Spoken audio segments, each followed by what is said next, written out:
escrow គឺជាអ្វី escrow គឺជាការរៀបចំហិរញ្ញវត្ថុនៅក្នុងប្រវត្តិការទិញលក់អចលនវត្ថុដែលភាគីទី3គឺជាអ្នករក្សាប្រាក់ឬឯកសារផ្សេងៗជាបណ្ដោះអាសន្នរហូតតតែលក្ខខណ្ឌទាំងអស់នៃកិច្ចព្រមព្រៀងត្រូវបានបំពេញហើយនៅពេលដែលគ្រប់យ៉ាងត្រូវបានបំពេញហើយ escrow នឹងបញ្ចេញមូលនិធិឬទ្រព្យកម្មទាំងនោះទៅភាគីនីមួយៗ escrow ដែលប្រើញឹកញាប់ជាងគេគឺ real estate escrow ហើយនិង mortgage escrow សម្រាប់ real estate escrow ឧបមាថាអ្នកទាំងអស់គ្នា put offer ទៅលើផ្ទះមួយហើយអ្នកលក់ accept offer របស់អ្នកទាំងអស់គ្នាអញ្ចឹងនៅពេលដែលអ្នកទាំងអស់គ្នាសញ្ញាកុងត្រាទិញលក់អ្នកទាំងអស់គ្នានឹងតម្រូវឲ្យដាក់លុយតម្កល់ដែលគេហៅថា earnest money ដើម្បីបញ្ជាក់ថាអ្នកទាំងអស់គ្នាពិតជាចង់ទិញផ្ទះនោះដែល earnest money នេះអ្នកទាំងអស់គ្នានឹងតម្រូវឲ្យដាក់តម្កល់ចាប់ពី1ទៅ3% នៃតម្លៃផ្ទះហើយ earnest money នឹងត្រូវ deposit ចូលទៅក្នុង escrow account ដែល escrow account គឺគ្រប់គ្រងដោយ title company ឬក៏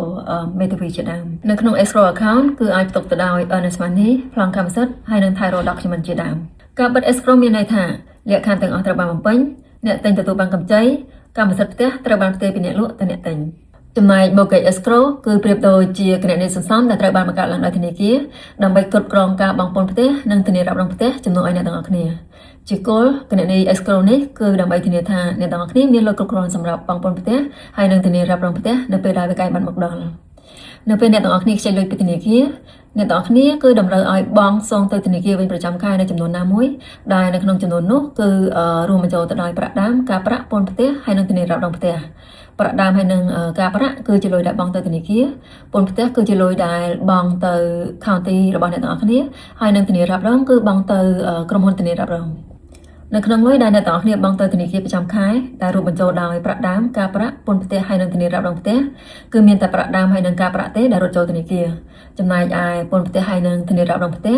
គឺវាមិនរត់ចូលទៅក្នុង county ឬក៏ក្រុមហ៊ុនធានារ៉ាប់រងដោយផ្ទាល់ទេក៏ប៉ុន្តែវានឹងរត់ចូលទៅក្នុងគណនី escrow ជំនួសវិញជាទូទៅពន្ធផ្ទះនឹងត្រូវបង់រៀងរាល់6ខែម្ដងឬក៏1ឆ្នាំម្ដងតាមសិទ្ធិនីមួយៗចំណែកធានារ៉ាប់រងផ្ទះនឹងត្រូវបង់មុនសម្រាប់រយៈពេល12ខែអញ្ចឹងនៅពេលដែលធនាគារទទួលបានវិក័យប័ត្រធនាគារនឹងដកលុយចេញពី escrow account នេះដើម្បីទៅបង់ពន្ធផ្ទះហើយនឹងធានារ៉ាប់រងផ្ទះចំនួនឲ្យអ្នកទាំងអស់គ្នាមានអ្នកខ្លះសួរថាចុះយើងអត់បង់ escrow បានអត់ចម្លើយគឺភាគច្រើននៅពេលដែលអ្នកទាំងអស់គ្នាដាក់ down payment ចាប់ពី 20% ឡើងទៅគឺអ្នកទាំងអស់គ្នាអាចទៅ escrow បានមូលហេតុគឺដោយសារតែធនាគារគិតថាវាមានហានិភ័យនៅពេលដែលអ្នកទាំងអស់គ្នាបង់ពន្ធផ្ទះហើយនឹងធានារ៉ាប់រងផ្ទះខ្លួនឯងពីព្រោះពេលខ្លះអ្នកទាំងអស់គ្នាអាចភ្លេចឬក៏ពេលខ្លះអ្នកទាំងអស់គ្នាមិនបានត្រៀមលុយគ្រប់គ្រាន់សម្រាប់បង់អញ្ចឹងធ្វើឲ្យមានការផាកពិន័យជាដើម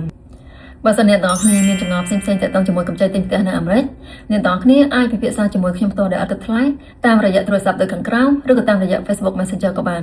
នាងខ្ញុំឈ្មោះ Marina ជា Loan Officer នៅសហរដ្ឋអាមេរិក